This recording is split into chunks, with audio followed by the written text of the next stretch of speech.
고린도후서 8장 9절 한 절 함께 읽겠습니다. 우리 주 예수 그리스도의 은혜를 너희가 알거니와 부요하신 이로서 너희를 위하여 가난하게 되심은 그의 가난함으로 말미암아 너희를 부요하게 하려 하심이라. 그러니까 하나님이 부요하시다라고 하는 것은 부자라고 하는 뜻이 아니라 만왕의 왕, 창조주, 세상 모든 권세를 갖고 계신 분이 낮은 자리로 오신 것, 가난하게 되심은 나를 하나님 있는 곳으로 끌어올리기 위함이다 라고 하는 그 말씀으로 보시면 됩니다. 가끔은 성경을 보면서도 이 착각을 일으킨 경우가 많이 있습니다. 지난주에 그 레갑 요나답에 대한 이야기를 했어요. 그리고 레갑이 요나답을 이야기를 하면서 이제 오랜만에 요나답을 찾으니까 자꾸 제 생각에는 뭐가 들어가냐, 요나단이 자꾸 자리가 잡힌 거예요. 나중에 설교 놓고 한 그 영상을 다시 보니까 요나답을 읽으면서도 제가 요나단이라고 읽었더라고요. 그래서 이 관념이, 이 패러다임이, 고정관념이 굉장히 중요하구나. 우리 한 가지 배울 것은 이 요나답 앞에다가, 요나답의 식구들 앞에다가 포도주를 갖다 놓고 마셔라 이렇게 얘기를 했었을 때 나는 마시지 않겠다. 그 이유는 우리 조상이 말씀을 하셨다. 먹지 말라 명령하셨다. 근데 그 조상을 하나님의 단어로 바꾸게 되면은 세상에 어떤 일이 있었을 때 이것은 하나님이 원하는 것이 아니다. 여호와께서 미워하는 것이 67가지가 있고 여호와께서 싫어하는 것이 여러 가지가 있는데 그것 안에 들어있는 것들이 꼭 그렇게 말씀하지 않아도 성경에 굉장히 많이 있습니다. 근데 그걸 알면은 하나님께서 원하시지 않는 것이기 때문에 나는 하지 않겠다 라고 하며 제가 또 하나 예를 들은 게 있었죠. 헨리 5세. 이게 왕자 시절에는 아주 그 한량으로 개판같이 살았지만은 왕이 딱 되고 나니까 내가 왕의 본분을 다하기 위해서 세상 것을 버린다. 사사로운 정을 끊고 내가 어떤 것을 이루기 위해서 국가를 위해서, 직분을 위해서 이렇게 하겠다. 그럼 성도라고 하는 직분을 가졌다라고 바꿔서 봅시다. 내가 하나님의 성도다라고 했었을 때 성도로서의 삶을 위해서 요나답과 헨리 5세가 했던 것과 같이 나는 너를 모른다라고 끊고 매짐이 명확하면은 사실은 굉장히 세상에서 살기가 빡빡합니다. 그럼에도 불구하고 너는 왕이었으니까 그러지 라고 하지만 요나답의 후손은 지금도 그렇게 살고 있는 인원이 이스라엘에 한 6천여 명이 있다. 이렇게 이야기를 하죠. 이제 올해가 딱 일주일 남았습니다. 7일, 8일 정도가 남았는데 이제 올해 한 해 돌아보시면서 내가 진짜 이 요나답 후손들과 같이 헨리 5세가 명령하며 나는 너를 모른다라고 하고 거부하고 거절할 수 있는 용기를 가졌던 것과 같이 세상을 끊고 정리했던 것이 무엇인가. 저도 옷장 정리도 하고 책도 막 필요 없는 거 빼내서 다른 사람 주기도 하고 이렇게 하며 정리를 한다고 하긴 했는데 이게 마음속에 정리 안 된 것들이 의외로 많더라고요. 그래서 이 마음속에 딱 뭔가 맺혀있고 이 숨막히는 어떤 이런 것들을 좀 풀어야지 되는데 그거는 아마 성숙해져 갔었을 때 그래서 우리가 성경으로 하나님 말씀으로도 성숙해지면 얼마나 더 좋을까. 그래서 너희는 왕같은 제사장이다라고 이렇게 이야기를 했습니다. 그러니까 우리는 왕같은 제사장이라고 했었을 때 왕 노릇만 하려고 그랬지 왕의 직분에 걸맞는 생각과 행동에 대한 것들을 사실은 염두에 두지 않는 것들이 의외로 많습니다. 지난 12월 5일자 아주경제라고 하는 신문이 있더라고요. 거기에 뭐가 나왔냐면은 디지털 시대의 무당과 역술인이라고 하는 제목의 기사가 있었습니다. 지금은 이제 아날로그 시대가 아니라 디지털 시대입니다. 과학이 우주, 우주 탐험, 인공지능 이런 수많은 것들이 나옵니다. 인공지능으로 만들어진 목사도 있고, 책도 일기도 생활도 자기가 자서전도 일기 써주고 이렇게 한다고 그럽니다. 근데 이 대한경신협회라고 하는 무당의 단체가 있고 역술인협회라고 하는 그 역술인 단체가 있는데 회원이 몇 명인가 보니까 등록된 회원이 각각 30만 명 정도입니다. 그러니까 60만 명이죠. 근데 비공식적으로 한 20만 명씩을 더해갖고 50을 치면 약 100만 명이 있다. 근데 왜 이렇게 디지털 시대에 무당과 역술인이 많으냐라고 하며 그 아주 경제신문에 그 이야기를 근거를 두 가지로 나눴어요. 2006년도에 비해서는 약 2배 정도가 늘어났다. 생활이 빡빡하기 때문에 그렇다. 무당과 역술인을 찾아 들어가게 되면은 멈추기 전까지 직업일 수 있다. 그러니까 퇴직이 없는 직업이다. 무당과 역술인이. 그래서 그걸 찾는다. 또 쉽게 얘기하면 쉽다. 제가 생각하기로 모든 사람들이 뭔가 좋은 말 해주기를 원하고 또 싫은 말 들어가면서 이렇게 하면은 뭔가 뜨끔하게 하고 찾아가는 사람들이 많이 있기 때문에 그렇다. 근데 이제 두 번째 이유가 종교가 이제 그 양반 이야기로 따지면은 기독교, 개신교, 그리고 가톨릭, 불교 요 세 가지를 종교 중에서도 고등 종교다 이렇게 표현을 합니다. 이제 사람들은요. 고등 종교가 제 본회의 역할을 못했기 때문에 그렇다. 그러니까 고등 종교가 제 역할을 못했기 때문에 그들이 역술인을 무당을 찾아간다 이렇게 이야기를 합니다. 그러면서 마지막에는 그럼에도 불구하고 왜 그런지 본질적으로는 설명을 하지 못한다 이렇게 이야기를 하죠. 근데 가만히 보면은 물론 교회가 뭐 세습이라든지 뭐 요즘에 또 이제 과세 때문에 말이 또 더 자꾸 많습니다. 뭐 이런 것 때문에 사람들이 교회를 보는 눈, 목사를 보는 눈 이런 것들이 좀 불편할 수가 있긴 있어요. 그런데 사실은 보면은 뭡니까? 가난하고 부패하고 불편하면은 뭔가 성공하고 풍요를 바라죠. 풍요를 바라고 풍요가 되면은 우상을 따라가죠. 배부르고 등 따시면 그렇게 된다. 이스라엘도 그렇게 갔습니다. 그러다가 보니까 그런 악순환이 계속해서 일어나는 거예요. 결국은 무당을 찾아가는 것은 어떻게 하면 내가 더 내 삶이 평안하고 풍요로울 수 있을까? 그 방법을 간단하게 찾기 위해서 가는 거예요.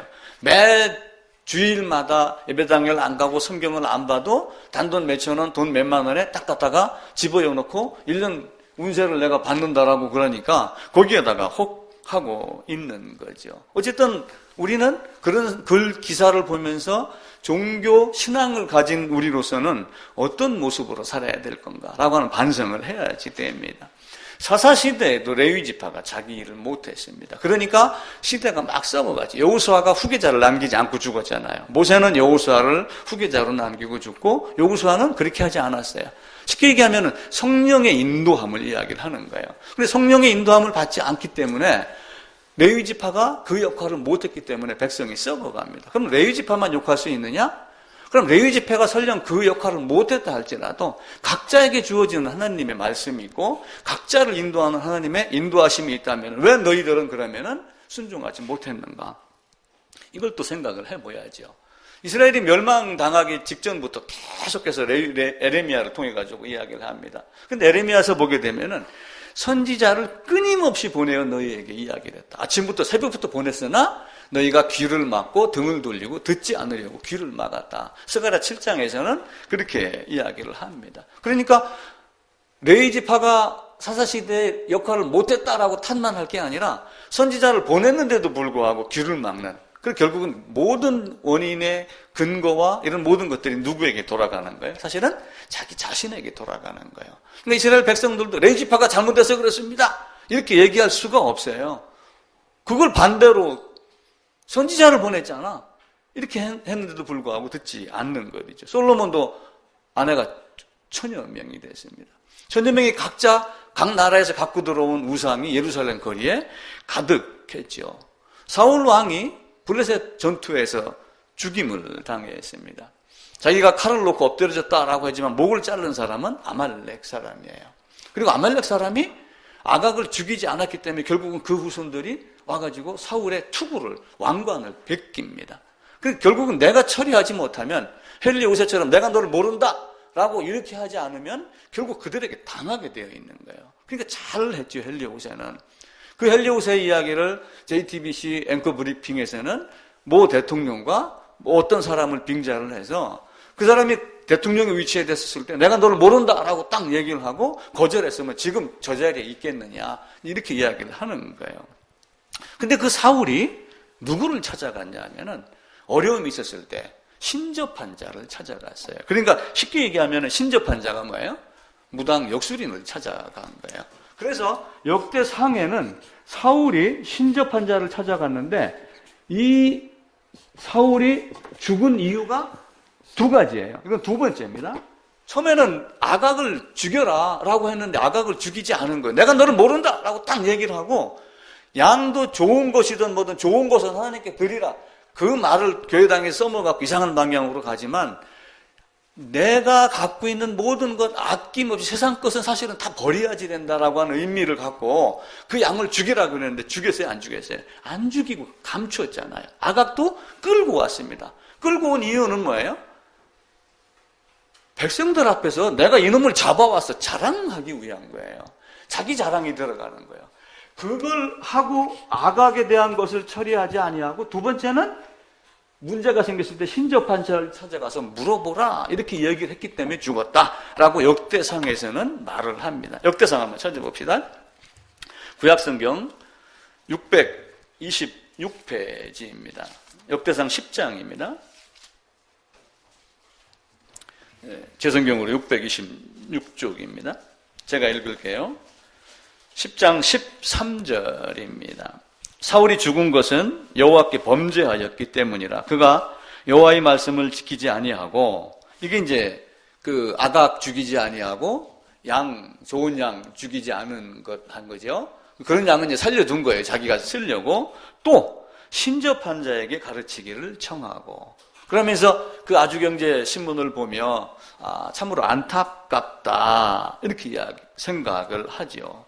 또 그 앞에 열왕기 하에 가게 되면은 아하시아라고 하는 이스라엘의 8대 8번째 왕이 있습니다. 그 왕이 난간에서 떨어져고 다쳤어요. 다쳤는데 하나님 나 병이 났습니다. 물론 병원에 가야죠. 그걸 믿고 병원에 안 가는 바보는 진짜 안 됩니다. 근데 이제 그때 당시에 어떤 그 일반적인 상황으로 어려움이 있었을 때 혈류병에 있던 여인이 누구를 찾아갔어요? 예수님을 찾아갔죠. 근데 그 아하시아가 사람을 보내갖고 누구에게 보냈냐면 바알세붑이라고 하는 우상에게 보냈어요. 바알세붑이 뭐냐면은 요거만한 파리 모양을 가진 신이에요. 주머니에 넣고 다닐 수 있는 신입니다. 그러니까 파리로 조각을 해갖고 돌멩이 뭐 금속으로 파리를 만들어 놓고 비는 겁니다. 그 바알세붑, 그러니까 이스라엘에게 물을 만한 하나님이 없어서 바알세붑에 가느냐? 너는 누운 침상에서 내려오지 못하고 죽으리라. 이렇게 해서 죽었습니다. 그러니까 연말 됩니다. 그럼 지금 수많은 사람들이 연말 연초되면 어디로 가요? 점집, 지금 뭐 온갖으로, 아니 나 재미로 한 거야 라고 하지만 그 재미라고 말하는 것 속에 뭐가 있는 거예요?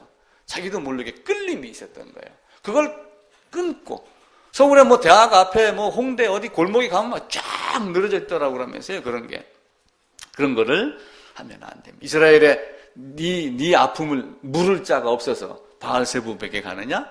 그것도 그 뭐 장대같이 크다라고 높여놓은 것도 아니고 쉽게 얘기하면은 파리, 그 피, 개, 이, 파, 그 출애굽할 때 보면 피, 개구리 뭐 이런 게 왜 개구리가 나왔겠어요? 개구리를 만들어 놓고 섬긴 거예요. 그래서 개구리, 이, 파리 그걸 쓸어 보낸 것이지 다른 게, 그 재앙이 10가지 재앙은 그 당시에 성행했던 신들을 없애버리는 그 모습을 갖는 겁니다. 그래서 연말 연초가 되면은 토정비결, 사주 이런 걸 보고 그러는데 여러분들은 그 앞에 얼씬도 하시면 안 됩니다. 누가 그런 게 있으면은 나는 그걸 모른다 이렇게 딱 얘기하고 딱 끊을 수 있는 그런 겁니다. 그 사람이 자기 생각으로, 자기의 판단으로, 자기만의 이성, 지성, 어떤 논리적인 근거, 이런 모든 걸 다 갖고 있어요. 그런데 모든 것의 결과는 어디서 온다고 그랬어요? 제가 지난주에 설교를 드리면서 오르바하고 룻에 대한 이야기를 했습니다. 나오미가 둘에게 똑같이 이야기를 합니다. 나오미가. 하나는 오르바, 하나는 룻. 말씀은 전했지만 베들레헴으로 가자라고 이야기를 했지만 돌아선 그 결정은 누가 한 거예요? 오르바가 하고 룻은 이렇게 따라갔습니다. 그래서 최종 결과가 어떻게 되든 영생이든 영벌이든 그 형벌의 결과의 원인, 근거, 이게 누구에게 있게 하는 거예요? 이 두 사람 각자에게 있게 하는 거예요. 그게 하나님의 오묘하신 방법입니다. 내가 믿었잖아 라고 하는데 그 믿음을 누가 줬는가? 근데 그 믿음 준 것을 확인하는 방법이 하나님이 이런 방법으로 합니다. 그래서 모든 근거가 모든 원인이 우리에게는 누구야지 돼요? 예수 그리스도이야지 됩니다. 지금은 너무 똑똑합니다. 모르는 게 없어요. 옛날에 국민학교 들어갈 때는 그때는 환경이 별로 안 좋아서 지금 아이들 코 흘리는 애들이 있어요? 요즘 아이들 안 이쁜 애들 없죠? 다 우유 먹고 좋은 거 먹고 살쪄서 포동포동해서 다 이쁩니다. 옛날에는요 그렇지 않았어요. 우리 국민학교 들어갈 때는 여기다가 뭘 찬 줄 아세요? 수건, 콧수건 이렇게 입학식 할 때 이걸 달고 가야 돼요. 이걸 안 달고 들어가면 뒤지게 혼나는. 그래갖고 수업 시간에 이렇게 해서 이거 닦고 이렇게 했어요. 우리 한시장이 그거 안 했어요? 했죠. 예. 그런 경우가 엄마가 그렇게 했다니까 웃지.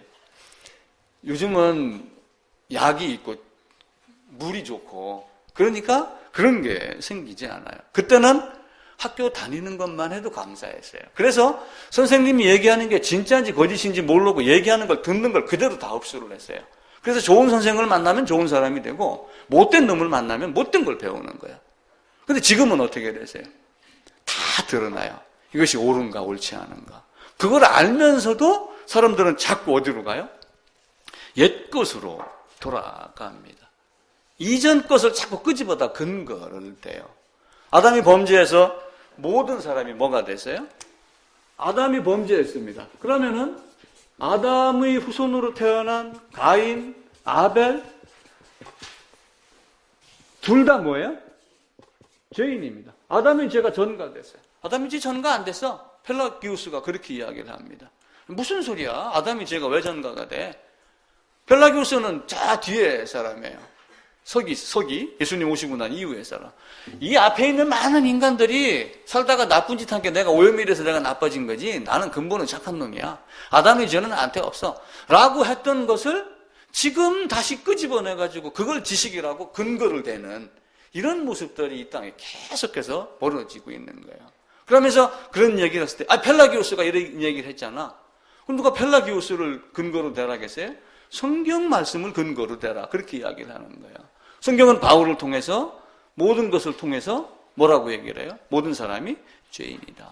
여인에게 난 자가 어찌 깨끗하겠으며 그렇게 이야기를 하죠. 그래서 모세는 백성들에게 신명기 마지막에 가게 되면은 무슨 얘기를 하냐면은 하나님 말씀을 이야기를 합니다. 그리고 그 말씀을 돌에다가 기록하게 해요. 근데 돌에다가 기록하게 하는데 이 돌들 위에 분명하고 정확하게 기록할 것 이렇게 명령을 합니다.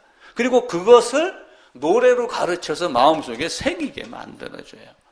근데 그 노래를 계속 부르면 어떻게 됩니까? 첫 소절 나오면 나도 모르게 따라 하잖아요. 저도 예전에 불렀던 그 나오나 노래라든지 이런 것들이 뭐 고향역 뭐 이런 거 나오잖아요. 물레방아 돌고 막 이런 거 나오면은 생각도 안 했던 게 갑자기 툭 튀어나와서 쭉 따라하는 모습을 보게 됩니다. 그만큼 가르쳤는데도 불구하고 그들이 바른 길로 못 간 거는 마음속에 하나님 두기를 싫어했기 때문에 그래요. 그래서 신명기 6장에서 우리 하나님 여호와는 오직 하나이신 유일하신 여호와시니 너는 성품을 다하고 마음을 다하고 힘을 다하여 너희 하나님 여호와를 사랑하라. 명령을 하는 거예요. 근데 내가 너를 모른다라고 하면 한쪽으로 내 성품, 마음, 힘을 다해서 하나님을 찾았을 때 두 종류의 사람으로 나오게 돼. 그런 사람 바울을 따랐던 디모데가 있고 디모데후서 저 뒤에 마지막에 가게 되면은 데마는 세상을 사랑하여 데살로니가로 갔고 나를 떠나서 나를 버리고 이렇게 나와요. 데마는 세상을 사랑하여 나를 버리고 데살로니가로 갔고 두 종류의 사람으로 나옵니다. 마찬가지예요. 여기도 오르바는 세상을 사랑하여 나를 버리고 세상으로 갔고 데살로니가로 갔고 원래 있던 모압으로 갔고 롯은 여호와 하나님을 사랑하여 성품과 마음과 힘을 다하여 누구로 가게 된 거예요? 보아스, 예수 안으로 들어가는 그 역할을 하게 된 거죠. 그러니까 우리 마음밭에 어떤 것이 뿌려져 있는가 다릅니다. 씨가 뿌려졌을 때도 마태복음 씨 뿌리는 비유 보게 되면은 밭 갈아엎지 않고 씨 뿌리는 경우 봤어요? 물론 산삼은 그렇지 않고 그냥 던지면 우연히 흙 속에 들어가서 뿌리를 내린다고 그러죠. 돌멩이를 다 제거하지 않은 상태에서 씨를 뿌리면 씨가 싹을 내지 못하고 또 설령 났더라도 가시덤불 이런 거에 그늘에 막혀서 죽는 경우도 있죠. 우리 마음속에 진짜 성품을 다하여 하나님 어떤 분인가를 알려고 하는 그런 마음들이 있어야 돼. 그게 이제 성숙의 단계로 가는 거예요. 그러니까 이 성숙은 여기서 씨가 뿌려지고 이게 꿈틀꿈틀해갖고 이렇게 올라와서 열매를 맺고 이 열매가 성숙의 단계로 들어가. 이걸 이제 우리가 숙성 이렇게 또 표현도 하기도 하죠. 근데 숙성될 때 하고 우리가 발효 김치 그러잖아요. 김치 냉장고도 발효 뭐 과학입니다. 뭐 이렇게 이야기를 하잖아요. 다 쉽게 얘기하면 상해 가는 거예요. 상해 가는데 안 상한 것이 발효고 상해 가는데 상한 게 썩어간 게 부패가 되는 거예요. 그러니까 똑같은 길을 가는 것 같은데 한쪽에서는 숙성이 되고 한쪽에서는 부패가 되지요. 자녀를 키울 때도 마찬가지입니다. 자율이 있고 방임이 있어요. 근데 자율이 잘못되면 방임이 되는 거예요. 이 방임이 잘못되면 방탕부패로 나중에 결론이 이어집니다. 그래서 내가 정한 곳에 알맞은 크기의 어떤 울타리 장소가 명확한 상태에서의 자율이어야지, 그게 아닌 상태에서의 자율이 방임은 부모의 역할을 포기한 것과 똑같습니다. 그게 우리가 이 땅에서 해야 될 삶입니다. 여러분 신앙이 아무리 좋아도, 저희 신앙이 아무리 좋아서 설교를 한다 할지라도 내 자식 농사를 망치면은 나는 사실은 목회를 잘 못한 거예요. 어제 애들이 왔다 가서 제가 그 얘기를 했습니다. 너희가 신앙이 잘못되면은 내가 아무리 목회를 한다고 이렇게 해도 잘 못한 목회가 된다.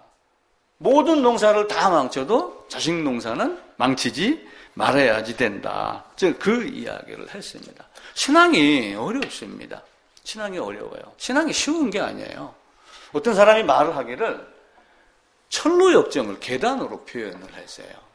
철로역정이 쉽겠습니까? 어렵겠습니까? 어렵지요. 첫발 내딛는 것도 어렵고 가는 것도 어려워요. 그런데 가는 여정 전체를 바라보면은 첫발 내딛는 게 가장 쉬워요. 갈수록 어려워요.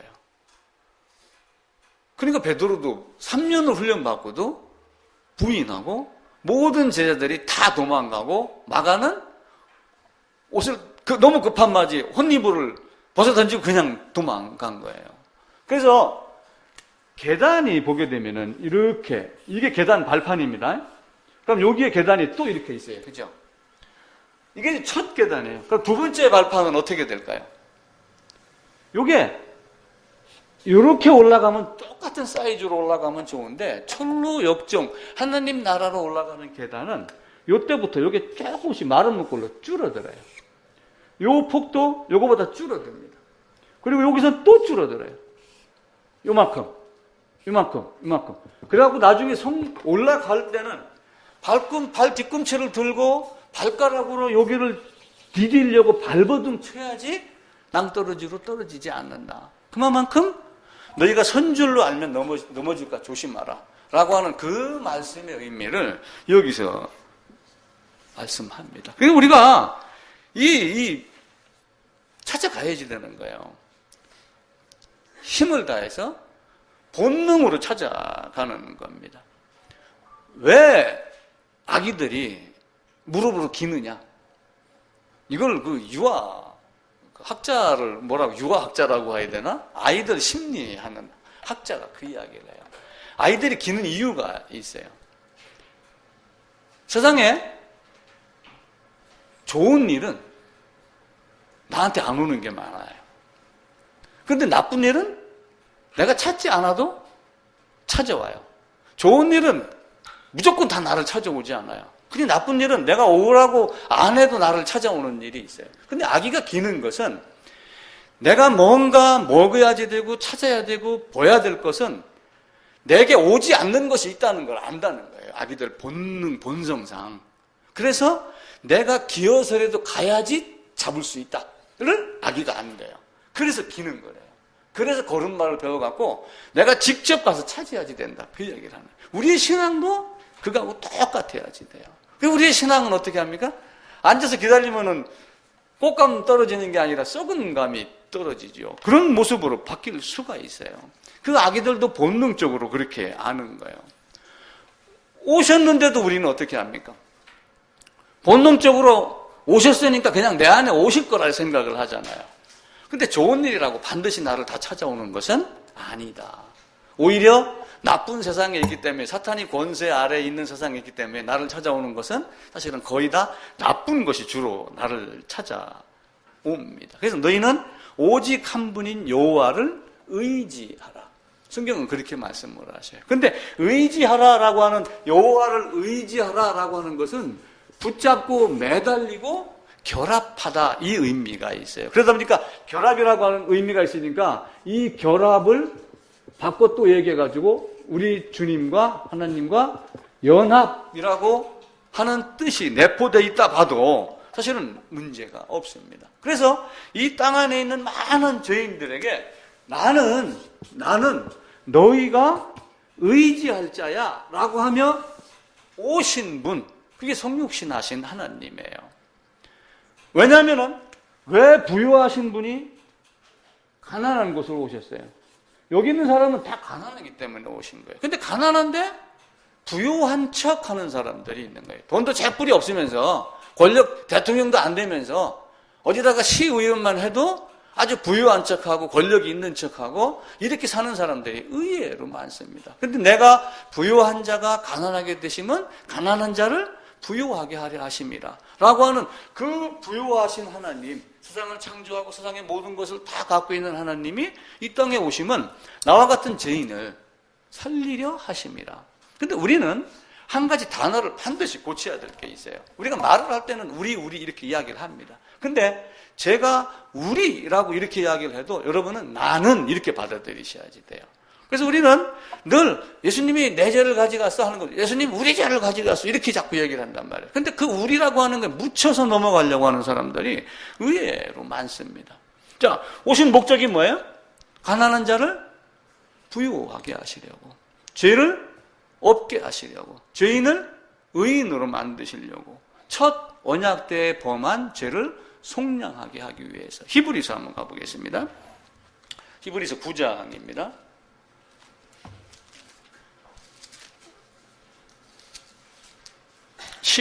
15절입니다. 362쪽이네요. 제 성경으로. 히브리서 9장 15절. 이로 말미암아 그는 새 언약의 중보자시니 이는 첫 언약 때에 범한 죄에서 속량하시려고. 자, 그러니까 오신 목적을 우리가 다시 한번 살펴보자고요. 성탄절 해갖고 캐롤송 부르고 뭐 이거 하자고 하는 게 아니라 예수의 오심은 뭐예요? 죄를 속량하기 위해서. 뭘로 속량을 해요? 속전으로 주시는 거예요. 속전으로 줘가지고 선량한 양민이 되게 만드는 것. 선량한 양민으로 구속한 것. 그게 속량의 의미입니다. 속전으로 누구를 줬어요? 자기 자신을 줬죠. 그러니까 결국은 뭐하러 오신 거예요? 죽으시려고 오신 거예요. 죽으시려고 오신 분이 오셨을 때 마음이 얼마나 아프겠어요. 자, 여러분 일주일 남았습니다. 12월 31일 날 11시 55분에 여러분 다 숨 거두는 지금 말기, 암 말기, 사기에서 사기 끝나는 지점에 가 있어요. 그 일주일이라고 생각하고 한번 성경을 한번 봐보세요. 죄를 없이 하려고, 죄를 속량하기 위해서, 다른 목적은 아무것도 없어요. 우리에게 돈 부자 되는 방법? 이거 가르치려고 하는 게 아니에요. 죄를 속량하기 위해서 오셨다. 이게 하나님이 이 땅에 오신 목적입니다. 죄를 담당하시라고 오셨습니다. 히브리서 9장에 그 내용이 계속해서 나옵니다. 그러면서 아기가 태어났다, 잉태할 것이다 라고 하면 마태복음 1장에 가게 되면 무슨 얘기를 해요? 그 이름을 예수라 하라. 이는 자기 백성을 저의 죄에서, 내 죄에서 구원할 거라. 그렇게 얘기하며 죄에 대한 이야기를 하죠. 그러니까 사도행전 시작이 되면서 죄사함 받으라, 구원 받으라. 니고데모가 왔을 때 거듭나지 아니하면 이렇게 말을 하죠. 또 요한복음 10장에 가게 되면 내가 온 것은 양으로 생명을 얻게 하고, 생명을 얻게 하고, 그게 이 땅에 오신 목적입니다. 요한복음 12장에도 가면은 내가 온 것은 세상을 심판하려 하심이 아니요 세상을 구원하려 하십니다. 또 이 말씀을 갖고 봐라, 심판하지 않는다겠다고 또 이렇게 얘기하는 사람이 자꾸 있는데, 그게 아니라 구원하여 내고 나머지는 어떻게 해요? 심판을 하죠. 우리가 잘 알고 있는 누가복음 19장, 잃어버린 양. 내가 온 것은, 인자가 온 것은 잃어버린 자를 찾아서 데려가기 위함이다. 그러면서 이 첫 언약 때 범한 이 첫 언약 때 죄를 범했습니다. 이게 뭐예요? 선악과를 따먹은 거예요. 근데 선악과를 따먹기 이전에 하나님이 무엇을 미리 말씀을 하셨어요? 이 그리스도가 오고 그리스도 안에서 될 것을 언제 해놨어요? 영원 전에, 창세 전에 바울을 통해서 그렇게 말씀을 하죠. 그러니까 하나님의 사랑은 놀라워. 우리가 생각할 수 없는 그 이전 것을 말씀을 합니다. 아담이 범죄했었을 때 아담의 허리에서 나온 모든 사람, 아담의 허리에 있는 모든 사람. 그래서 저는 어떤 말 쓰기를 좋아하냐면은 아담 안에서 범죄한 아담, 나, 김관식 이렇게 이야기를 하길 좋아해요. 그러면서 그 아들을 맏아들로 이 세상에 보냈습니다. 아들을 통하여 모든 사람에게 죄의 속량을 하기 위하여 아들을 통하여 맏아들로 그러면서 아담 안에서 범죄한 나 아담이 맏아들 안에서 아들 되게 하기 위하여 아들을 통하여 아들 안에서 아들 되게 하기 위하여 나를 이 땅에 보내셨다. 그러니까 우리는 어떻게 해야 돼요? 아들 안으로 들어가야지 됩니다. 그게 여호와께 의지하는 것, 여호와와 결합하는 것, 여호와 안으로 들어가 연합하는 것 이렇게 말하죠. 자, 고린도전서 한번 찾아봅시다. 앞으로 가셔가지고 고린도전서 4장 15절입니다. 267쪽입니다. 찾으신 분 한번 읽어보실래요? 4장 15절입니다.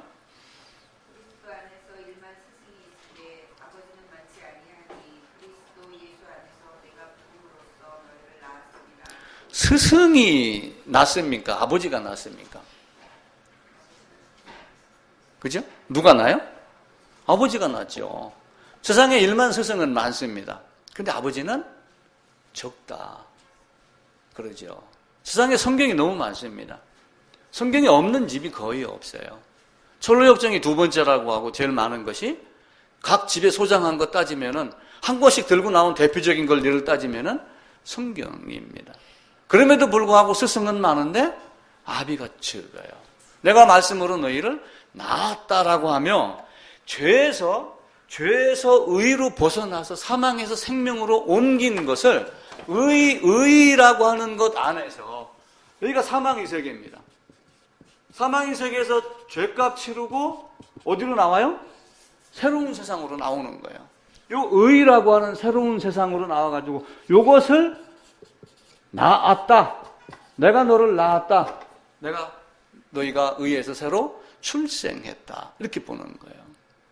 그런데 여기에 아기도 있고 여기에 이만한 장성한 자도 있어요. 여기에 스승도 있고 여기에 아비도 있어요. 어떤 것이 되기를 원해요? 세상에 스승은 많으나 아비는 적다라고 하는 것을 여러분들이 가슴속에 깊이 대못같이 맡겨야지 됩니다. 그래서 바울도 무슨 얘기를 하냐면 내가 낳은 아들 이야기를 많이 해요. 빌레몬서 가게 되면은 내가 갇힌 중에서 낳은 아들 오네시모 이렇게 이야기를 해요. 내가 아들을 낳았다. 시편 2편 7절에 가게 되면은 너는 내 아들이라 오늘날 내가 너를 낳았도다. 뭘로 낳은 거예요? 복음으로 낳았다. 그러니까 죄 있던 자에서 죄 없던 자로 새롭게 출생했다. 씨를 뿌렸는데 옥토에 뿌린 씨가 이제서 삐짓고 올라왔다. 그러니까 어떻게 해요? 새가 와서 잎사귀 뜯어먹지 못하게 뭐 망을 쳐놓는다든지 멧돼지가 오지 못 울타리를 쳐놓는다든지 농부가 또 그런 역할을 하죠. 성령의 인도로 서로 교제하며 서로 그걸 해결해 나가기 시작을 합니다. 중요한 건 뭐예요? 싹이 나왔느냐 낳지 못했느냐 그거예요. 내가 너를 낳았다. 뭘로? 복음으로 낳았다 라고 하는 거죠. 그것을 또 한편으로 거듭난다 이렇게 이야기를 합니다. 그러니까 니고데모가 갔을 때 뭐라고 그래요? 내가 늙었는데 어떻게 거듭납니까? 그러니까 그때 당시에 유대 당시에 최고의 학문이었어요. 공의회 의원이었으니까 국회의원급의 아주 권력자입니다. 힘 있는 사람입니다. 그 정도의 사람이 성경을 달달달달 외웠겠죠. 유대인들은 뭐 어려서부터 성경에다 뭐 꿀을 묻혀놓는다 뭐 이런 얘기를 하지만 꿀을 묻혀놓으면 이게 늘어붙지 열리겠어요? 그만큼 이제 어떤 사람은 성경책 딱 피다가 내가 원하는 장절이 딱 나오면 야 뭐 이러죠. 그 사람들은 몇 장 몇 절 펴가면 착 피면 그 자리 나올 정도로 성경을 보고 공부를 하고 외우고 노래로 배웁니다. 정확하게 기록을 해요. 그런 니고데모가 거듭나야 돼 그랬을 때 이 사망에서 생명으로 옮기는 걸 알았어요? 몰랐어요? 모르는 거예요. 메시아를 기다렸지만 그것이 그냥 그들의 율법의 형태로 성전에서 제사 드리는 걸로 많은 거예요. 스승은 많았는데 나을 아비가 없었던 거예요. 바울이 그 아비 역할을 한 거예요. 베드로가 그 아비의 역할을 한 거예요. 그러면서 낳은 아들 요한복음에서 예수님께서 니고데모에게 물과 성령으로 나지 않으면, 그리고 마태복음에서는 성령과 불로 나지 않으면, 이 말씀을 한번 제가 오래전에 드렸어요. 성령과 물과 성령, 그리고 또 하나는 뭐가 있어요? 성령과 불. 불은 뭐 하는 거예요? 태워 없애는 거예요. 소멸시키는 거예요. 사라지게 하는 거예요. 물은요? 깨끗이 씻는 거예요. 그러면 씻고 태우는 데의 역할을 누가 해요? 내가 합니까? 하나님이 합니까? 하나님, 성령의 사역으로 하는 거예요. 그래서 물과 성령, 성령과 불, 그렇게 이야기를 하는 거예요. 그래서 물과 성령, 성령과 불은 두 단어가 아니고 한 단어의 개념으로 보여야지 된다. 그런데 사람들은 양잿물로도 씻지 못하는 그것을 주의 보혈로 씻어주었고, 그리고 성령과 불로 한다니까 뜨거운 불맛 보려고 기도원 가가지고 헤매는 자들이 의외로 많이 있어요. 그 불맛은 거기서 보락하는 그런 불맛이 아니라 내 죄를 소멸하겠다라고 하는 그 말씀이에요. 그런데 우리는 그걸 떠나서 다른 각도로, 그러면서 하나님은 우리에게 특이하게 내가 너를 낳았다 그러니까 이 하나님이 내가 갔다가 너를, 우리 주님이 부활해갖고 지금 하나님 우편에 있죠. 그럼 이 우편이 어떤 의미라고 그랬어요? 우편이라고 하여 요 자리의 개념이 아니라 하나님께서 누구에게인가는 모르지만 부여할 수 있는 최고의 권위, 권세, 영광, 희락, 이런 모든 것을 그냥 하나님 우편이라는 말로 하는 거예요. 그러면서 하나님이 사실은 하나님이 있던 자리로 돌아간 거예요. 그런데 돌아가가지고 이 나았다라고 하는 자에게 뭐라고 그러냐면은 내가 너를 친구라 하였노니, 이렇게 이야기를 합니다. 자식들도 가끔은 나도 우리 아들 낳고서는 너 나 친구야? 이런 얘기도 하고 그랬어요. 물론 성경을 본따서 한 건 아니지만은 그런 정도로 가까워지고 싶었단 말이에요. 그러니까 모세를 대면하여 이건 뭐예요? 친근감을 이야기를 하는 거예요. 하나님이 흙으로 사람을 만들고 코에다가 생기를 불어넣으니까, 코에다 생기를 불어넣으니까 어떻게 돼요? 얼굴과 얼굴을 맞대죠.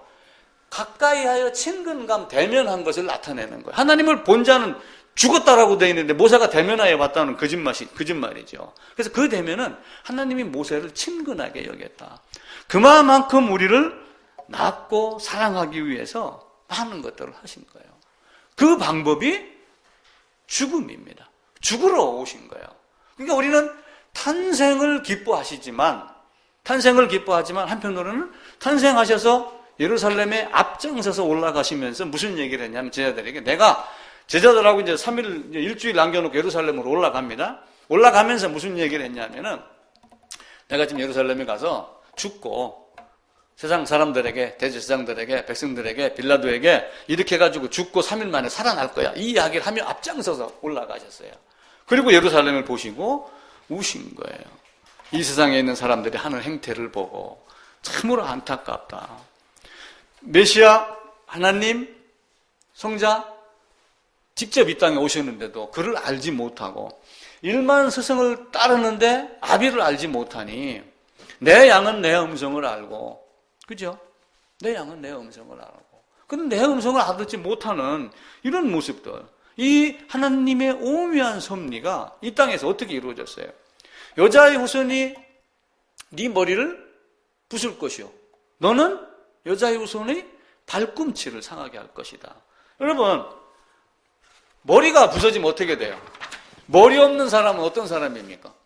죽은 사람이에요. 만약에 사람이 이렇게 있는데 머리가 없고 몸뚱이만 이렇게 있다고 해보세요. 이게 없어요. 우리 흔히 하는 말로 골빈 사람 이런 개념이 아니라 머리가 아예 없다고 해보세요. 그런데 한쪽에서는 요 뒤꿈치 조금 상처를 내고 한쪽에서는 머리를 아예 없애버리는 거예요. 누가 승자예요? 여자의 후손이 승자죠. 사탄은 이걸 알아요. 그래서 사탄인 자기의 머리가 부서지기 전에 누구를 죽이려고 한 거예요? 이게 없어지기 전에 예수를 죽이면 이게 일어나지 않을 거로 생각을 한 거예요. 그래서 세상 모든 사람, 유대인들, 사탄이 권세에 있는 많은 것들을 다 끄집어볼. 근데 그건 또 누가 했어요? 빌라도가 했나요? 빌라도가 예수를 죽인 거 하나님께서 주시지 아니하면 네가 어떻게 나를 죽였겠느냐?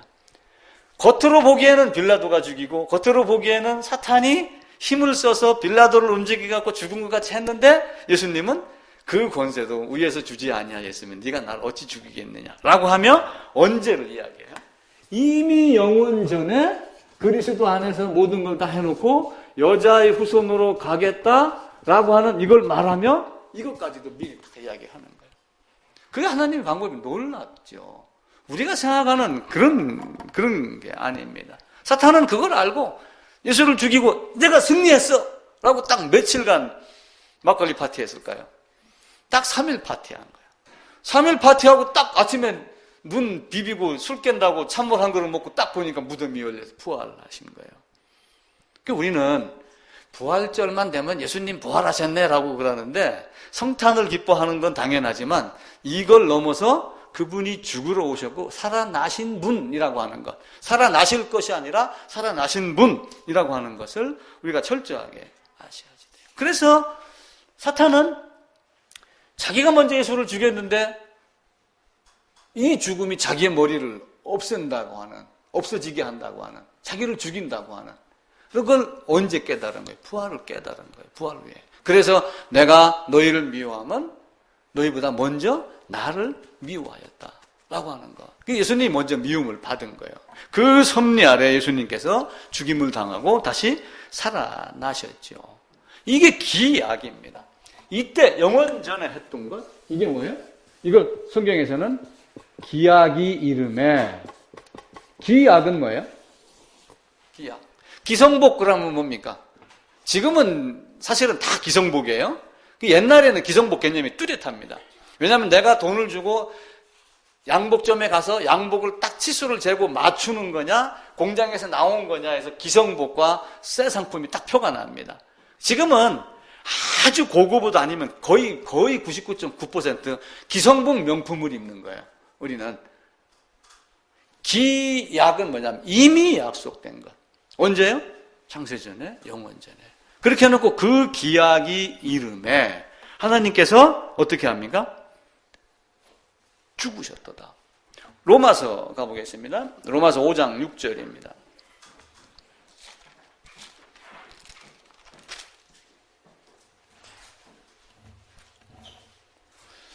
245쪽입니다. 제가 읽을게요. 우리가 아직 연약할 때 기약대로 그리스도께서 경건치 않은 자를 죽으셨도다. 그러니까 예수님이 여기 와셔가지고 이렇게 해서 십자가에 달릴 게 언제 해놓은 거예요? 이미 이렇게 하기로 작정을 하신 거예요. 그렇게 하기 위해서 오신 거예요. 근데 왜 마리아의 자궁을 통해서 아기로 왔어요? 우리의 연약함을 모두 체휼하지 아니하시는 분이 아니요. 우리의 모든 연약함을 다 경험하시고 모든 걸 자기 안에 다 짊어지기 위해서 우리가 똑같은 출생 방법을 선택한 건데 다만 요셉의 씨가 아닌 하나님이 보내신 성령의 잉태로만 해서 이 땅에 오신 거란 말이에요. 그 기약이 언제예요? 영원전에, 창세전에, 그리스도 예수 안에서 이렇게 해놓은 거예요. 이게 성경에 구석구석 더 있으니까 자꾸 헷갈린단 말이에요. 펠라기오스, 유티키스, 네스트리우스, 아리우스 막 이런 사람들이 막 해놨던 걸 지금 다시 끄집어내갖고 이 사람이 이렇게 했잖아. 근데 그거하고 그게 틀렸다 맞았다를 다시 정리한 게 있는데 그건 안 쳐다보는 거야. 이걸 보고서 자꾸 여기를 따라가는. 이게 지식의 문제이기도 하고 한계이기도 해요. 지식이 드러나서 좋긴 좋지만 그렇지 않은 경우가 이 땅에 너무 많습니다. 바울이 데살로니가 교회의 형제들에게 대해서 뭐라고 얘기를 했냐면은 형제들아 너희를 택하심을 아노라 이렇게 이야기를 했어요. 그럼 바울이 택하심을 알았으면은 택한 자만 찾아가지고 가서 전도를 했나요? 아니에요. 그럼 누군지 모르기 때문에 가서 두드리고 여는 걸 보고 룻과 오르바와 같이 그 드러난 행동 원인과 근거가 그 사람에게 있는 걸 알고 나중에 교회된 데살로니가 교회 안에 앉아있는 그들에게 너희가 택하심을 받은 줄을 내가 아노라. 데살로니가 전서 1장에 그렇게 말씀을 하는 겁니다. 그게 언제 어느 장소 어느 시대인지 아무도 몰라요. 그걸 알았다면은 전도가 필요가 있나요? 필요가 없지. 딱 집은 사람 찾아가면 되죠. 그 유능했던 복음 전도자 바울도 그걸 모르기 때문에 1차, 2차, 3차 여기저기 그리고 하나님께서 그 간수 감옥을 지키는 간수를 구원하기 위하여 바울을 다른 사람을 통해 가지고 바울을 어디다 집어넣었어요? 간수에다가 그 감옥에다가 집어넣은 그러니까 바울이 야 복음을 전하다 핍박받았다라고 보기도 해요. 그죠? 핍박받아서 잡혀갖고 감옥에 간 거야 라고 하지만 또 지나고 나서 보니까 요 간수를 꺼내려고 요 간수를 사망에서 생명으로 꺼내려고 바울을 감옥 안에다가 집어넣은 거예요. 그러면서 지진으로 흔들어갖고 옥토가 흔들리게 하고 문이 열리게 하고 수갑이 풀리게 하고 그렇게 했는데 바울이 도망가지 아니하고 나 여기 있어 이렇게 하니까 그 간수가 보고 네가 믿는 하나님이 어떤 하나님이냐 그 헨리가 얘기했던 대로 나는 너를 모른다 라고 딱 잡아뛰면서 자기의 본분을 다할 때 바울이 도망가지 아니하고 나는 이런 존재야 라고 딱 얘기하면서 죽지 자결하려고 그랬잖아요. 간수를 놓치면 간수가 죄인을 놓치면 어떻게 해야 됩니까? 자기가 죽잖아요. 간수도 그러는데 하물며 빌라도가 명령해가지고 죽이는 예수를 올바로 죽이지 못하면 그 사형 집행자가 죽어야 안 죽어요? 죽지요 당연히. 그러니까 사형 집행이 거짓이에요? 진짜예요? 진짜죠.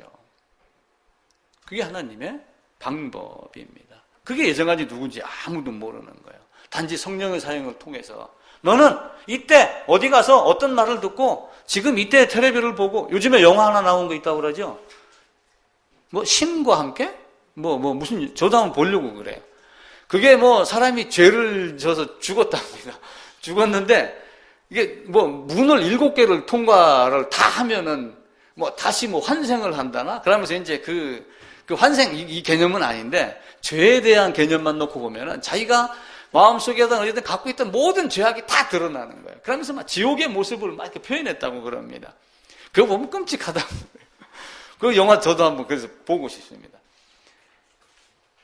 하나님이 우리 마음을 지셨습니다. 우리 마음을 지은 자가 지금 내가 여기서 아무 얘기도 안 한다고 감추고 있다고 해서 모르겠어요? 다 알죠.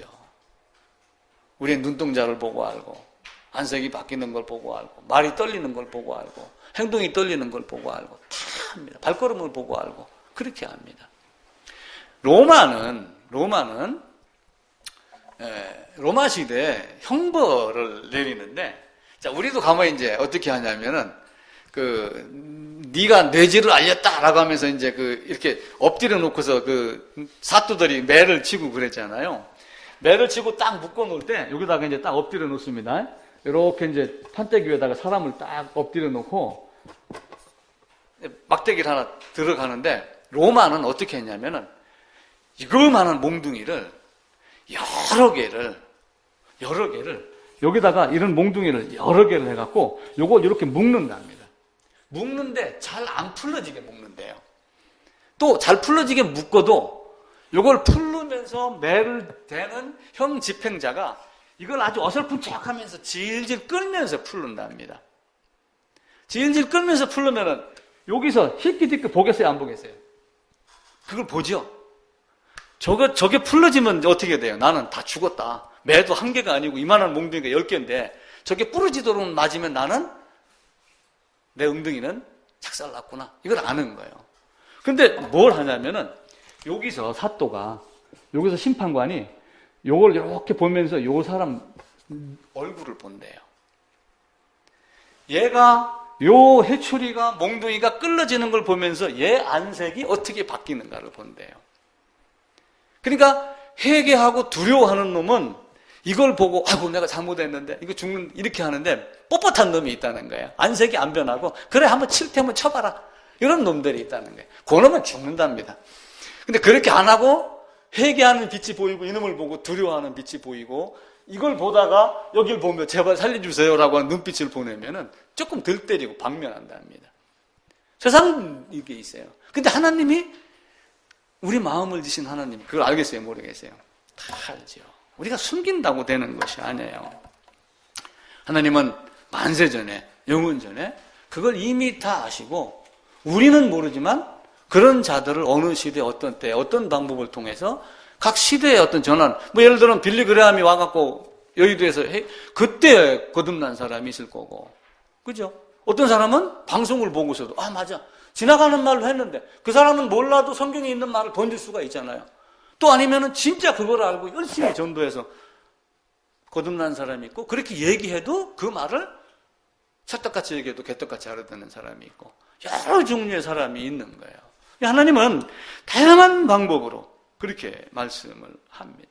사도행전 22장 가보겠습니다. 로마서 앞으로 가셔가지고 사도행전 22장입니다. 14절입니다.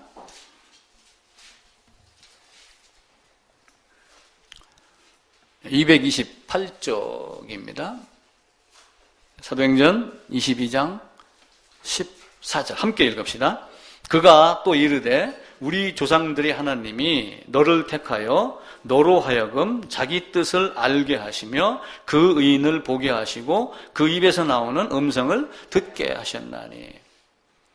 그러니까 하나님이 보게 하고 듣게 하고 깨닫게 하고 이 모든 것의 주관자를 내가 갔다가 다시 와서 너희를 가르치리라 라고 하는 그 말씀을 이 땅에서 이루어 나가는 겁니다.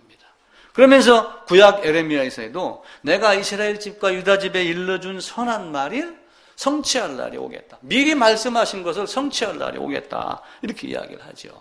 자, 그런데 문제는 뭐예요? 제가 하는 말을 오해하지 말고 잘 들으셔야지 돼요. 예수님이 이 땅으로 마국간에서 태어났습니다. 30년 지났습니다. 3년 공생에 사셨습니다. 그리고 어디로 가셨어요? 십자가로 가셨어요. 온 세상 높은 곳에 다 보이도록 이 안에 있는 온 세상 사람들은 이걸 지금 다 압니다.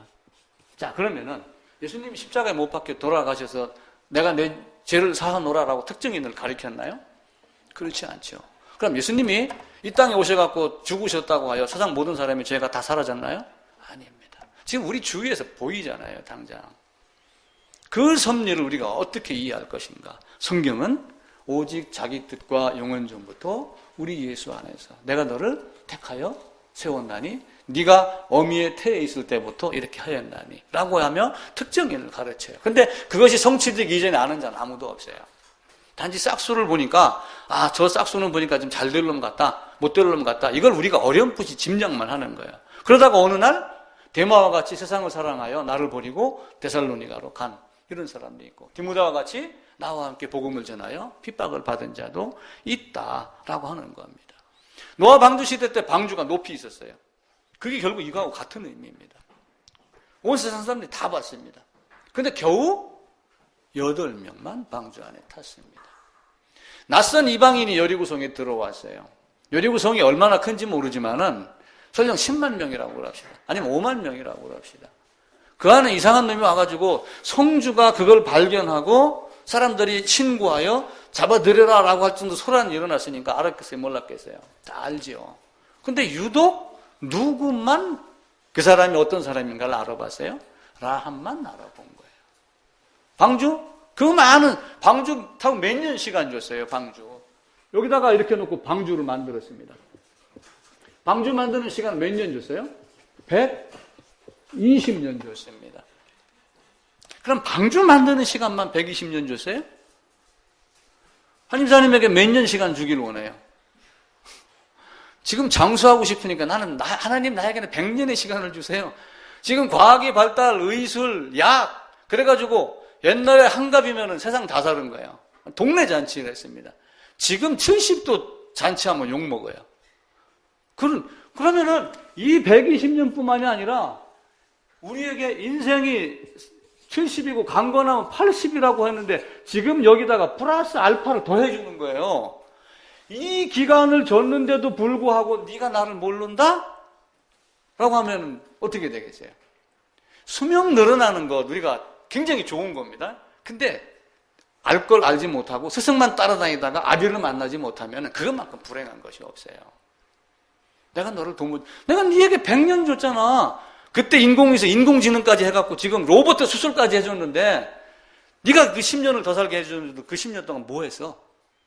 만약에 그렇게 한다고 해보세요. 이전에 몰랐을 때는 하나님이 간과하였지만 지금은 그렇지 아니하다. 로마서에서 그렇게 이야기를 하지요. 세상 사람들은 자꾸 자기의 방법대로 이야기를 합니다. 특이한 새가 하나가 있어요. 꿩하고 타조입니다.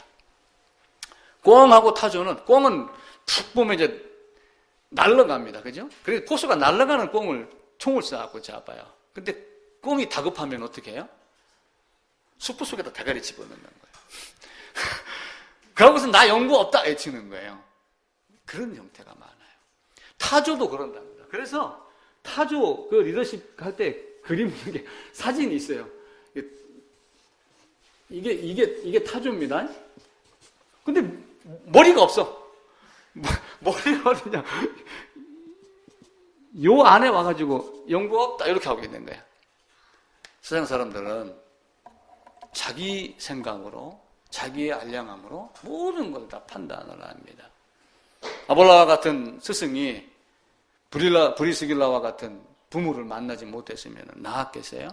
니고데모와 같은 학문이 우리 주님을 만나지 못했으면 나은 자가 됐겠어요? 그렇지 않아요. 오늘 본문에 부유하신 자로서 가난하게 되시면 너희를 위하여 가난하게 되시면 그의 가난함으로 말미암아 너희를 부유하게 하려 하십니다. 그래서 예수님이 오시면 첫 언약 때에 범한 죄를 속량하게 하기로 해요. 그러니까 뭐 하늘엔 영광, 땅에는 평화 이렇게 하면 지금 뭐 잔치하고 이렇게 할 개념이 아니에요. 그분이 오셨는데, 이분이 여기서 오셨는데 잔치를 지금 베푸는 거야. 그럼 딱 하나 잔치상에서 딱 묻는 게 한 가지가 있어요. 뭐예요? 잔치 자리에 딱 초대를 했어요.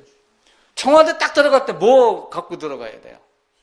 신분증, 비표 있냐 없냐? 그거 하나 묻는 거예요. 왜 비표 없이 여기 들어왔어? 문재인 대통령이 중국 갔었을 때 기자들 뭐 두드러 맞았다고 그러죠? 왜 비표가 있는데도 두드러 팼느냐? 이게 문제가 되는 거예요. 비표가 없으면 당연히 거부를 당해야 돼요. 그러니까 오셔갖고 잔치상을 베풀어 놨는데 예복 없이 오는 자들이 많은 거예요. 예복 없이 누구를 따라요? 세상을 따라서 세상에 모르는 것이 없는 거야. 성경 전체를 다 암송하고 모든 걸 다 알아요. 그런데 뭐가 없어요? 아비가 없어요. 나음이 없는 자가 이 땅에 많은 거예요. 이 땅은, 예수님이 오신 이 땅은 전부 죄악이에요, 죄악. 여기서 뭐 예수님이 어쩌고 우리가 판단하고 할 그런 게 아니에요. 단지 성경을 통해서 예수님 우리에게 무엇 주기를 원하는가? 그것 한 가지를 알고 가는 거예요. 그게 그러고 그 이상 잘 자라는 사람도 있고 잘 못 자라는 사람도 있겠죠. 그건 어떻게 탓하겠어요? 그것도 하나님의 뜻이라 여기면은 아무 문제가 되지는 않죠. 대신 뭐예요? 성품을 다하고 마음을 다하고 힘을 다해서 바르게 살려고 노력은 우리가 해야지요.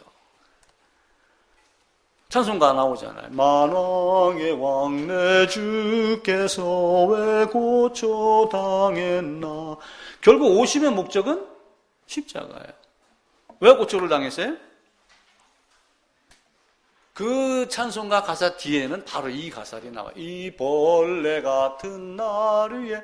그러면서 부유하신 분이 가난한 자의 모습으로 왔는데 그 가난한 자의 모습을 나를 뭘로 표현했냐면 벌레라고 표현을 한 거예요. 벌레. 이 벌레와 같은 나를 구원하기. 오늘 믿고서 내 눈 밝았네. 오늘 믿고 내 눈 밝은 그 문 하나를 통과하면 성경이 보이기 시작을 하는 거예요. 그래서 결혼하고 눈이 밝아져서 상대의 잘못을 보는 사람이 있고 결혼하고 눈이 밝아져서 상대의 좋은 점이 보이기 시작하는 사람이 있는 거예요. 우리가 나음을 입고 자라기 시작하면서 눈이 밝아져서 뭘 보는 거예요? 하나님 전체의 작정과 섭리와 예정과 이 땅의 다스림, 이걸 보는 거예요. 이게 안 되면은 그게 안 되죠. 그래서 이 땅에 오셔서 뭐라고 합니까? 낮은 자. 시편 찾아봅시다. 시편 113편입니다. 제 성경으로 888쪽입니다. 시편 113편 5, 6, 7절입니다.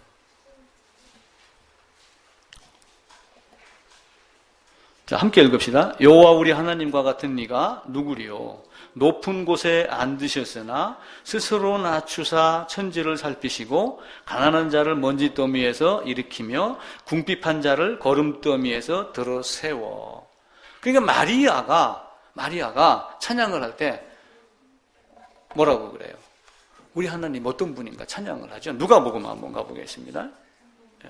누가복음 앞에 1장 가보겠습니다.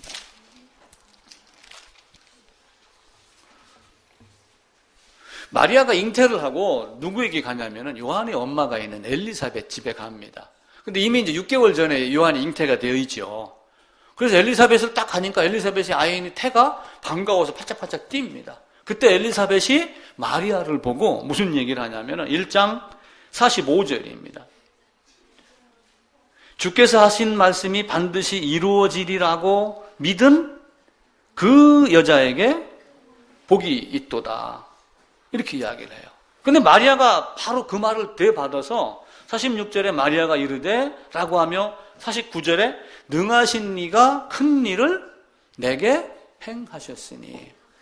엘리사벳은 믿은 그 여자가 복이 있다라고 하며 사람을 쳐다보는데 마리아 본인은 누구를 쳐다봐요? 이걸 이루게 하신 하나님을 보고 있단 말이에요. 그래서 관점의 차이에 따라서 달라지는 거예요. 우리가 어떤 마음을 갖고 있느냐라고 하는 거죠.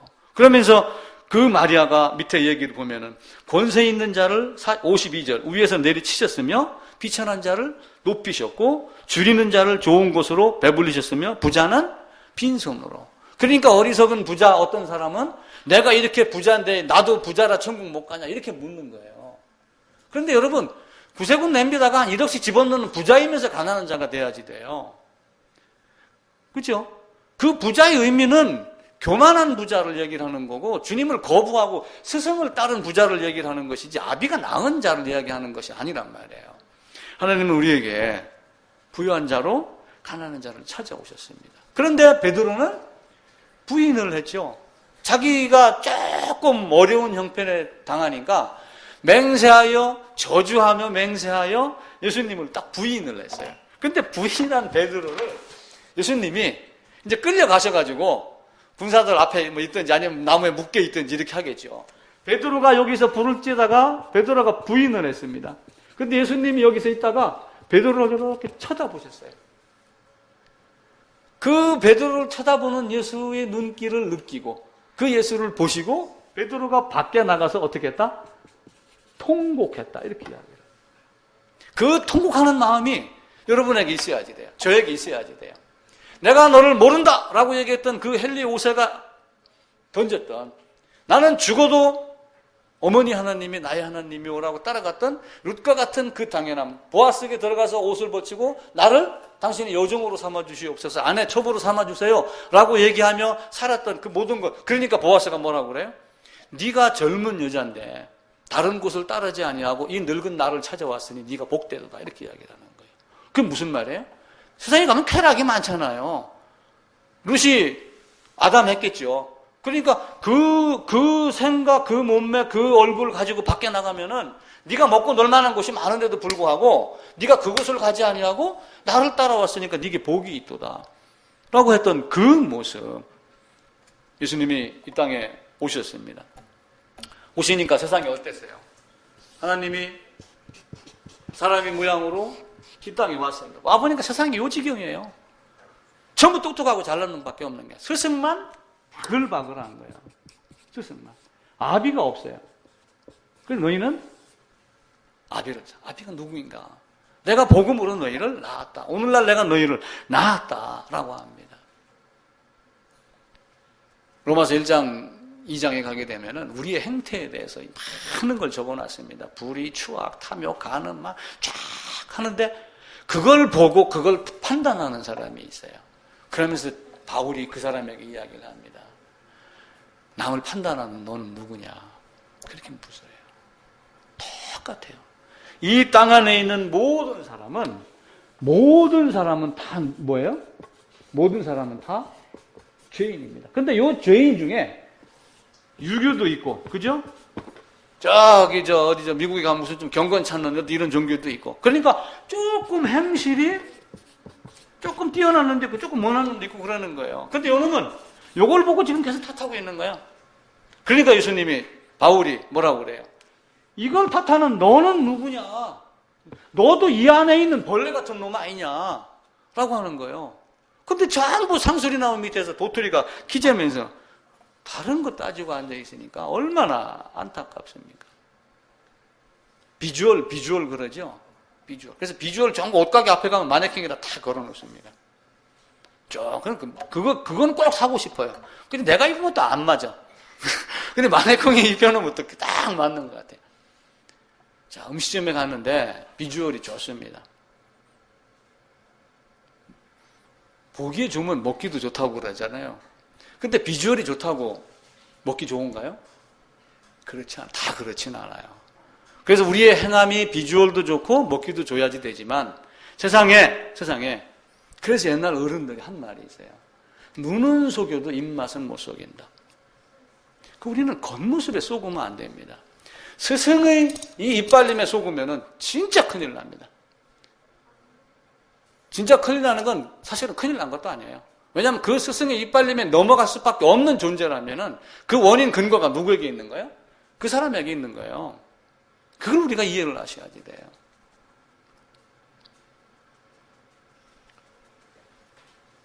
율법을 10,000가지로 줬어요. 율법 수없이 많은 종류로 줬다는 뜻입니다. 꼭 10,000개가 아니라. 왜 10,000가지로 줬어요?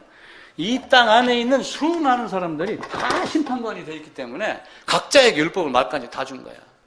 남을 판단하는 넌 누구냐? 전부 다 자기는 안 보고 다른 거 판단한단 말이에요. 스타벅스에 가면은 커피 종류가 여러 개 있습니다. 저는 아메리카하고 에스프레소가 커피의 전부인 줄 알고 있었더니 가보니까 뭘 썼고 이렇게 그림 이렇게 엄청나더라고요. 커피 종류도.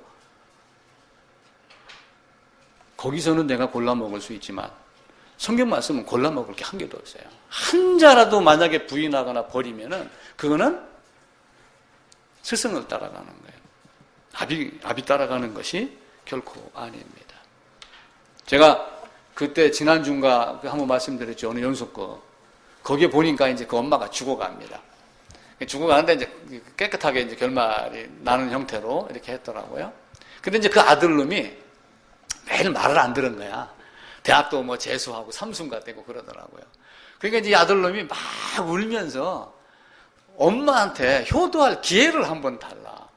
내가 엄마한테 진 빚을 갚아야지 되겠다라고 얘기하며 자기 이제 그 아버지의 동료였던 의사에게 엄마의 상태가 어떻게 되냐고 얘기하고 누나에게 또 이야기를 하면 자꾸 묻습니다. 그러니까 그 의사가 하는 말이 부모에게 빚진 거는 자식이 되돌려줄 수가 없어. 그 이야기를 해요. 그래서 저도 그걸 가만히 들으면서 맞다. 그러면서 거기서 한마디 더 나오는 거가 결혼해서 자식을 낳는 이유는 내가 부모에게 받은 것을 되돌려줄 수 없고 갚을 수 없기 때문에 자식을 낳아서 자식에게 돌려주는 것이다. 그럼 그 자식도 결혼해서 결국은 나한테 돌려주는 게 아니라 또 자식에게 돌려주는 거예요. 어제 아이들 와갖고 5만 원, 10만 원, 저들도 생활이 뻔하니까 봉투 안 받아. 그럼 그게 돌려주는 건가요? 그걸 돌려주는 개념은 아니죠. 설령 돈 1,000만 원, 1억을 갖고 왔다 칩시다. 그게 돌려받나요? 그건 아니죠. 하느님의 사랑은 돌려받을 수가 없습니다. 돌려줄 수가 없어요. 이게 놀라운 겁니다. 갚을 수 없는 그 은혜를 우리는 다른 방법으로 하려고 그래요. 찬송가, 그래서 제가 그 생각을 하다 찬송가가 떠올라가지고 아침에 찬송가를 하나 찾아놨어요. 찬송가 40장입니다. 보면은 찬송으로 보답할 수 없는 그 사랑, 큰 사랑. 그래서 제가 가사를 중간에다 딱 집어였어요. 찬송으로 밖에 보답할 수 없는 큰 사랑. 찬송으로 보답할 수밖에 없는 큰 사랑. 제가 거기다 밖에를 집어넣었어요. 보답한다고 해봐야 우리가 감사합니다라고 하는 말 이해는 할 게 없는 거예요. 그게 하나님의 사랑이고 부모의 사랑인 거예요. 그게 스승에게는 물건이 가도 부모에게는 그 물건이 되돌려주고 그런 게. 예수님의 십자가는, 예수님이 이 땅에 오시면 그런 엄청난 비밀이 있어요. 그 복음 사역이 이미 다 끝냈습니다. 아무것도 아니고 다 하나님이 다 정리를 해놨습니다. 우리는 이 스승을 따라가는 형태, 스승과 아비 사이에서 아주 고민을 많이 해야지 돼요. 근데 세상에 많은 사람들이 누구를 따라가냐면은 아비를 안 따라가려고 그래요. 왜?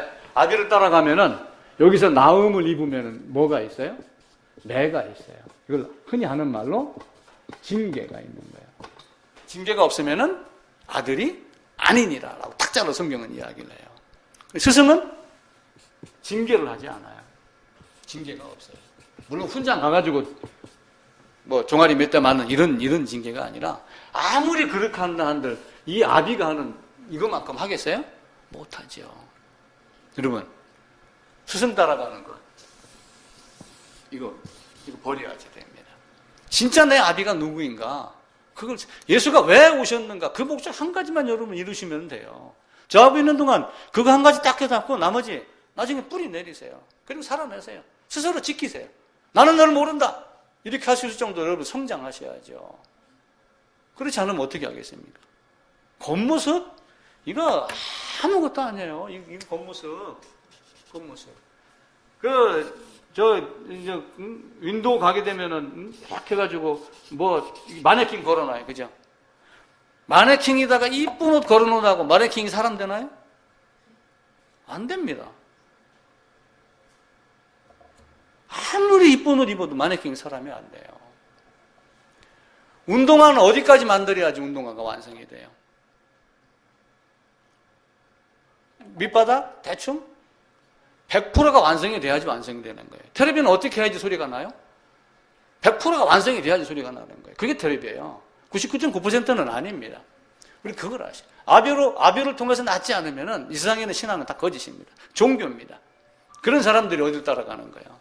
점집에, 우상에, 바알세불에게, 파리에게, 이에게, 개구리에게 물으러 가는 거예요. 그래서 사울 죽었고 죽은 이유 중에 하나가 되지요. 크리스마스라고 많은 사람들이 지금 또 오늘 이브라고 그래서 잔치도 재롱잔치도 하고 교회에서 많은 걸 할 겁니다. 그러나 그 죽으러 오신 그분의 죽음과 연합하지 않는, 그러면서 죽음에 머물지 아니하고 부활이 없으면 너희 믿음이 헛것이다라고 얘기했던 고린도전서 15장의 말씀을 내 마음속에, 부활절 주기에만, 저 3월달, 4월달 부활주기 됐을 때만 부활절하는 것이 아니라 내가 진짜 살아난 자로서 왕 같은 제사장의 위치에 가가지고 내가 너를 모른다라고 하는 그것이 안 된 상태라면은 우리가 진짜 반성을 해야지 됩니다. 시계는 거꾸로 돌릴 수 있어도 시간은 거꾸로 돌릴 수가 없죠. 벽시계는 고장이 나서 서 있어도 시간은 흘러갑니다. 여러분, 진짜 일주일 딱 남았다고 한번 생각해 보세요. 앞으로 내가 일주일밖에 못 산다. 어떻게 할 건가? 세상 사람들은 그런 거 많이 생각해요. 먹고 살기 위해서. 우리는 그걸 안 해요. 스승 따라다니다 몇 개 알으니까 안다라고 얘기하면 나는 영생이야, 나는 천국이야 이러면서 개판 5분 전 다 가잖아요. 이런 모습 되면 안 된단 말이에요. 네가 진짜 알았다면 성품을 다하고 힘을 다하고 마음을 다하고 정성을 다하고 네 하나님 여호와를 사랑하라. 거기에 우리가 전념하셔야지 됩니다. 내일 성탄 예배 11시에 잠깐 얼굴 보고 헤어지는 걸로 간단하게 그렇게 하겠습니다. 예수님 오신 목적이 무언가? 진짜 내가 아비에게 낳은 자가 된 건가? 마리아가 잉태하듯이 결국 마리아의 몸뚱이를 지구라고 보세요. 마리아의 몸뚱이를 나라고 봐보세요. 내가 네게 들어가겠다라고 해서 어찌 이런 일이 거듭나야지 돼. 그럼 내가 늙었는데 어떻게 거듭납니까? 하나님으로서는 다 할 수 있느니라. 내가 죄인을 위하여 속량하러 왔다, 이미 이루었다라고 하는 그 하나님의 말씀입니다. 너네 안으로 들어와. 나를 의지해. 나와 결합해. 나와 연합해. 라고 하는 그 하나님의 말씀을 마음속에다 꼭 간직하시기를 부탁을 드리겠습니다.